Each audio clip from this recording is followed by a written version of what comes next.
آج سے 20 سال قبل کوئی سہولت نہ تھی، بیماریوں کی تشخیص بھی نہ ہوتی تھی۔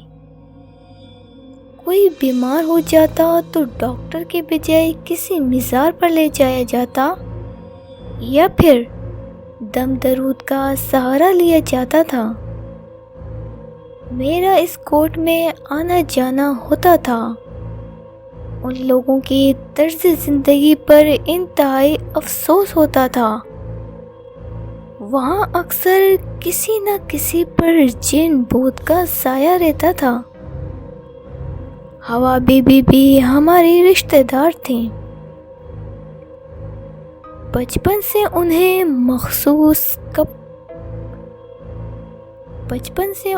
مخصوص رنگ کے کپڑوں میں دیکھتے تھے، سنتے تھے کہ ان پر کسی جن کا سایہ ہے۔ ایک مرتبہ اتفاق سے میں وہیں موجود تھا جب جن کی آمد ہوئی۔ حوا بی بی مردانہ آواز میں باتیں کر رہی تھیں۔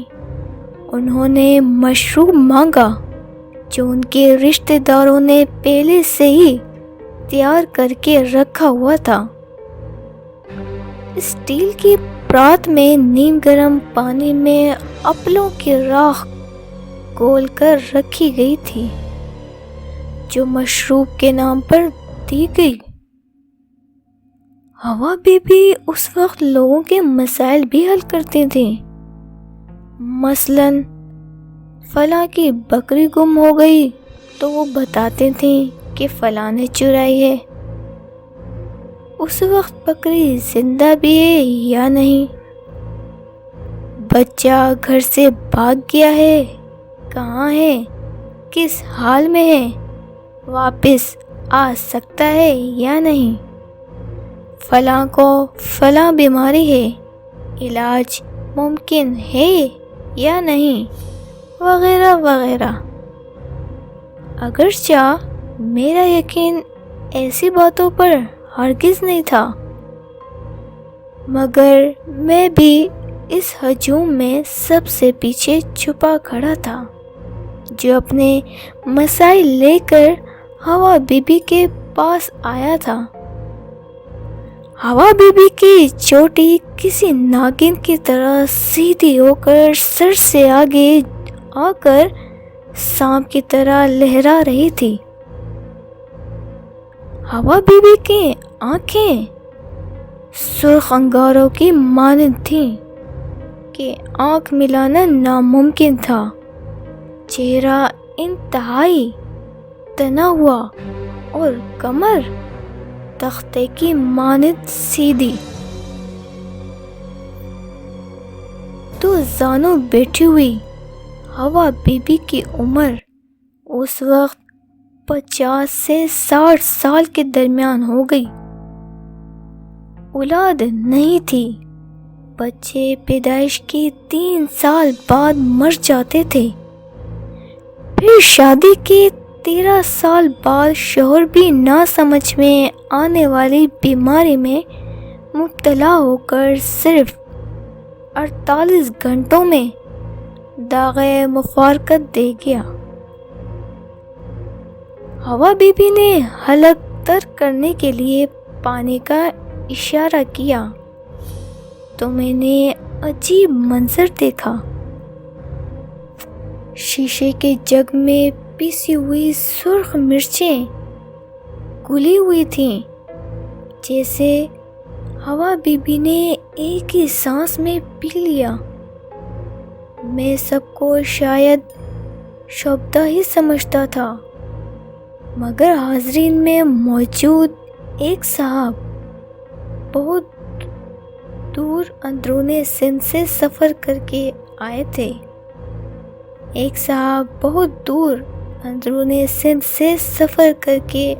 تھے۔ ان کا زیور گھر سے غائب ہو گیا تھا۔ حوا بی بی نے اسے اس کے گھر کا نقشہ بتایا۔ اس کے بعد اس نقشے کے مطابق کمرے کی نشاندہی کی۔ جس میں سے زیور غائب ہوا۔ پھر اسے گلیوں سے گھماتی ہوئی سینکڑوں میل دور اس کے بھائی کے گھر لے گئی، مکمل میل وقوع بتاتے ہوئے اس جگہ کی نشاندہی کی جس جگہ اس کے بھائی نے زیور دفن کیا ہوا تھا۔ اس کے ٹھیک 3 دن بعد اس شخص نے آ کر گواہی دی، ہاں واقعی زیور پر آمد ہو گیا ہے، جبکہ اس کا بھائی جس نے یہ حرکت کی تھی وہ بھی جرم قبول کر کے اس کے ساتھ اس حوا بی بی کی قدم بوسی کے لیے آیا، جس نے سینکڑوں میل دور بیٹھ کر سراغ لگا لیا تھا۔ اس کے بعد جن صاحب نے اور بھی چھوٹے چھوٹے مسائل حل کیے، اور پھر جن صاحب کی واپسی کا وقت ہوا اور حوا بی بی ایک طرف کو ڈے گئیں، نیم بے ہوشی کی کیفیت میں تھیں، انہیں آرام دہ بستر پر لٹا کر رضائی اڑا دی گئی۔ اگرچہ اپریل کا مہینہ تھا مگر انہیں شدید لرزہ طاری تھا، کمرے سے رش ختم ہو گیا، حوا بی بی کا چہرہ زرد تھا، چہرے پر جھریوں کے آثار نظر آنے لگے، چہرے اور جسم کا تناؤ ختم ہو چکا تھا۔ 2 دن تک ان کے کمرے میں کوئی داخل نہ ہوتا تھا۔ 2 دن بعد ان کی بے ہوشی کی کیفیت ختم ہوتی اور وہ صدیوں کی مریضہ کی مانند زندگی کے مشاغل میں مصروف ہو جاتی۔ انہیں اس حالت کا کوئی علم نہ ہوتا تھا۔ شروع میں جب ان پر جن صاحب کا قبضہ ہوا ان کی عمر 30 سال کے لگ بھگ تھی۔ ابتدا میں چھوٹی موٹی حرکتیں ہوتی تھیں، پھر 10 سال تقریباً اسی آنکھ مچولی میں گزر گئے۔ دنیا جہاں کے ڈاکٹروں اور پیروں کو دکھایا گیا مگر ڈاکٹروں نے معذوری کا اظہار کر دیا۔ ویسے بھی غربت کا دورہ تھا۔ ایک بار ایک بزرگ کو لایا گیا، پنجاب کے کسی علاقے سے انہیں وہاں لے جایا گیا تھا۔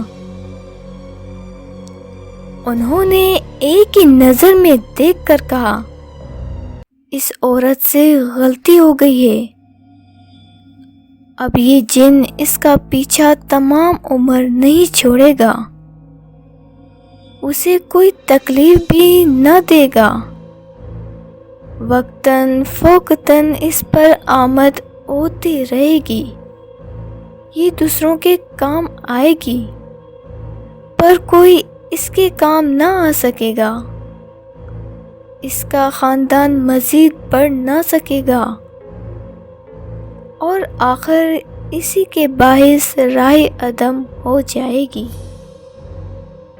شاید ہی کوئی اس جن سے اسے آزادی دلا سکے، کم از کم میرے علم میں نہیں کہ اس کی جان خلاصی ہوگی۔ اور پھر وقت و حالات کے ساتھ ساتھ ان بزرگ کی ہر بات حرف با حرف سچ ثابت ہوئی۔ ایک مرتبہ خبر آئی کہ حوا بی بی اللہ کو پیاری ہو گئی ہیں۔ میں نے ان سے تمام واقعات کے بارے میں دریافت کیا تھا تو حوا بی بی نے بتایا تھا، مجھے کچھ علم نہیں ہوتا کہ میرے اوپر کیا گزر رہی ہے، مجھے کوئی تکلیف محسوس نہیں ہوتی، میں اپنے ہوش و حواس میں ہی نہیں ہوتی، بس میں کمزور ہوتی جا رہی ہوں، مجھے کوئی بیماری نہیں ہے، جس دن سے یہ جن مجھ پر سوار ہوا ہے مجھے آج تک کوئی تکلیف حتیٰ کہ نزلہ زکام کھانسی بھی نہیں ہوتی۔ مجھے نہیں پتا پیٹ درد کیسا ہوتا ہے، دست و اسال کی تکلیف کیا ہوتی ہے۔ مجھے سخت ترین سردی اور شدید گرمی کا احساس بھی نہیں ہوتا۔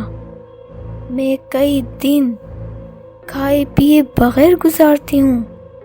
مجھے کوئی دکھ بھری خبر رلا نہیں سکتی۔ مجھے خوشی کی خبر ایسی نہیں کہ میں کیکے لگاؤں۔ مجھے اولاد، شوہر، ماں، باپ، بہن، بھائی کسی کی ضرورت محسوس نہیں ہوتی۔ کہیں جانے کو میرا دل نہیں چاہتا۔ کبھی کسی ڈش کی حاجت نہیں ہوتی۔ اگر یہ سب کچھ میں نے اپنی آنکھوں سے نہ دیکھا ہوتا اور حوا بی بی کی کہانی ان کی زبانی اپنے کانوں سے نہ سنی ہوتی تو شاید کبھی یقین نہ کرتا۔